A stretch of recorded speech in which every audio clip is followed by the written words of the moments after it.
Thank you. I have one question for Jose, but first a few comments, because I'm very excited about the progress that has been made here, and I'm hopeful that it's only the beginning of a new era of collaboration on behalf of, as Dr. Gibson says, Team Kid, and putting our kids and families first. I want to thank and commend our superintendent and Dr. Gibson and the CSD and Jose, Devora in our Office of General Counsel, and all of our charter partners who were involved in this working group. This horseshoe, back in November, we tasked these parties to come together and move past some pretty historic stalemates. And I think this first round was a success. And when we move from a compliance-driven mindset to a creativity-driven one and to a collaboration-driven one, so much more is possible for our families. And so I am eager to see what's next. As my colleague said, one thing I know that I'd like to see us tackle is our facilities-related challenges, including Prop 39 and co-location discussions. So whether it's the same working group or one on a parallel track, and I agree with Dr. McKenna and Mr. Schmelson that it should include district principals and assistant principals. This working group and this process, I think, is proof of concept that we can get in a room together and over the course of a few weeks reach consensus that's better for our families and our kids. So I think our annual Prop 39 process is flawed. This is my first go-round at it.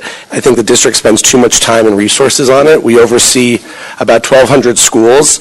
Less than 10% have co-locations, and yet it takes up more time and causes more conflict than almost anything else.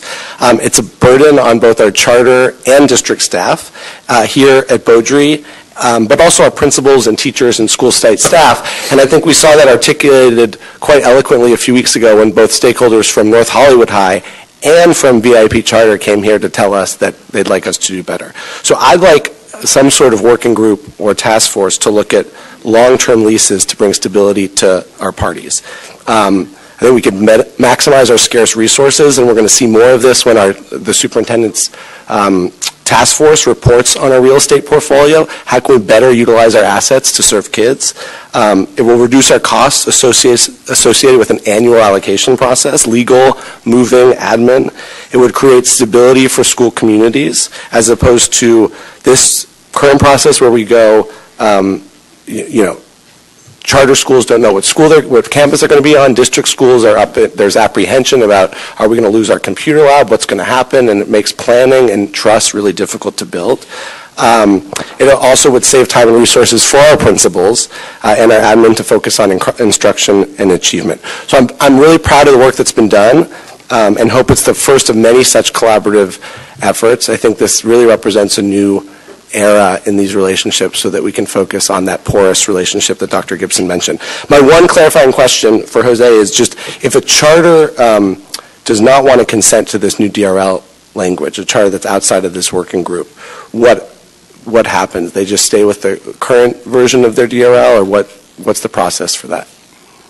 Yes, as we've considered this, Mr. Melvoin, while there's been consensus and there's been a lot of agreement, every charter has its own document. And so while we will reach out, if the board approves this, to give them an opportunity to basically say, yes, I concur. If there is a school that does not agree with that, the terms of their current charter would apply.